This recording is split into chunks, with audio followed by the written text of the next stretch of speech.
Ito po ang ating napakaganda Africa Optia Premium Stroller. So, good for newborn up to 4 to 5 years old na po ito. Heavy duty. Ayan. So, one of the premium stroller ni Africa. Nagkakahalaga po ito ng 40k ang kanyang brand new. Okay? Dahil aluminum na po yung kanyang body frame. Mesh shock na po siya. Front and back wheels. Adjustable and reversible po yung kanyang handle. Okay? And high-seated na po siya. Saka wide na po yung kanyang seat. So pakita natin yung details niya one by one. So this is already washed and ready to use na. Okay? Wala po itong faded, wala siyang discoloration. So ito yung kanyang canopy. Gandang design. Ayan. May design siyang ganyan. Ito yung kanyang peekaboo. Pagka naka-reverse yung handle niya. Okay? And then, lockable siya dito sa side. Naka-fit po yan. Pwede siyang full canopy ganyan. Okay? And then next natin, ito yung kanyang sitting position. As you can see, flat siya. And then meron siyang newborn head pad. Okay? 5-point harness, wala po yung putol. Safe na safe si baby. Ayan. Okay? And then, so, pwede siyang naka-carry coat or bassinet type ng ganyan. Kapag ka newborn pa lang, medyo maliit pa si baby, higa natin siya para mas ma-appreciate nyo po siya. Ayan. Okay? Ayan. And then, adjustable po ito. Pwede siyang ibaba. Di-butones lang siya Hindi dito na sa... kailangan. Ganun Ay, di na pala. Bababa lang pala siyang ganyan. I forgot. Ayan.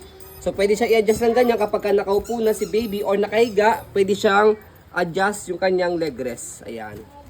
Para mas mahaba po siya. Ayan. Ganyan talaga. Okay? As you can Walang see, himol-mul malapad siya sa kamahaba. Okay? And then, wala po yung himulmula, makapal po yan. Front handle, merong pad. Press nyo lang po dito, slide up. Pagka lalagay, tatanggalin si baby. Okay? Next natin, yung kanyang footrest. Tapakan ng paa. Tapos yung basket niya, ayan, as you can see, malaki siya. Marami kayong pwede mailagay. Okay? Tapos meron siyang pocket dito. Tapos, yung kanyang gulong sa harapan, ang ganda ng gulong niya. Meron siyang shock.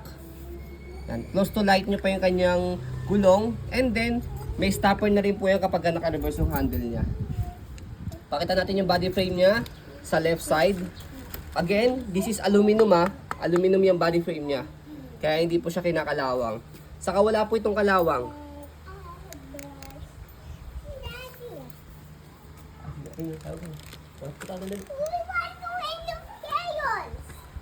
Go.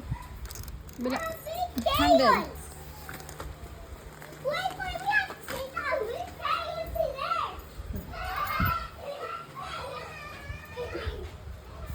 Parang hindi nagkita yung dalawa.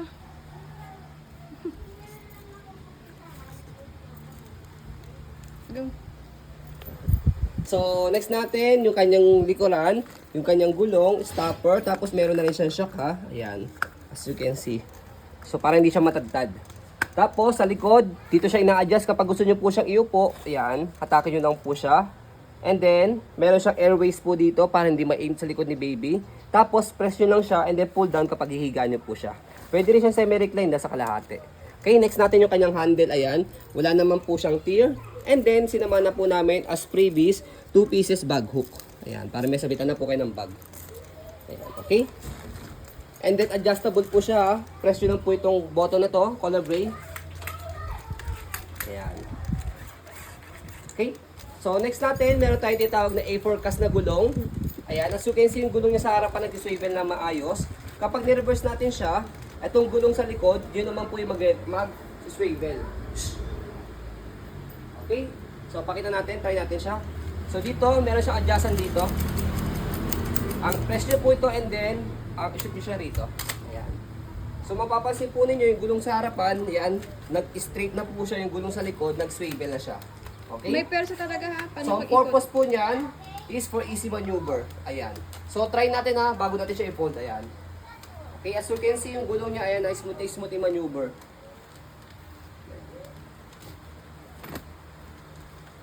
Okay?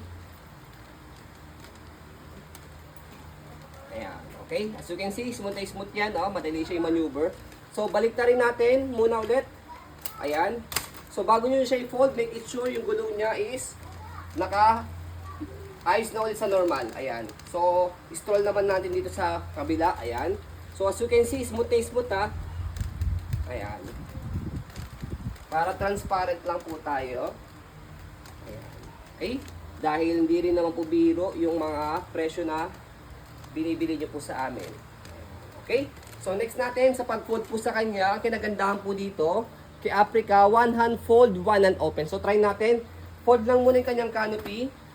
Tapos sa handle, slide nyo muna siya na naka-unlock, preso ilalim. Kasi kapag hindi nyo siya in-slide, naka-lock siya. Hindi nyo mapipreso ilalim. Slide, press, angat yung likod, and then pull down. Ganun lang. Kung lalagay nyo siya po siya sa sasakyan, pwede nyo i-fold po paharap yung handle niya para medyo mas maliit siya. Okay? And then kapag in-open siya, same lang din, naka-unlock, preso ilalim, tapos bubukan nyo lang siya. Papunta rito, yung kanyang handle. Ganun lang. See, as you can see, walang kahasel-hasel sa pag-open saka sa pag-fold. Okay? So, ayan po ang ating napagandang Africa Optia Premium Stroller. As you can see, very details po kami sa aming pong pag-video kasi aming shop policy. No refund, no exchange. What you see is what you get. So, yun po, maraming salamat. Have a nice day and God bless po.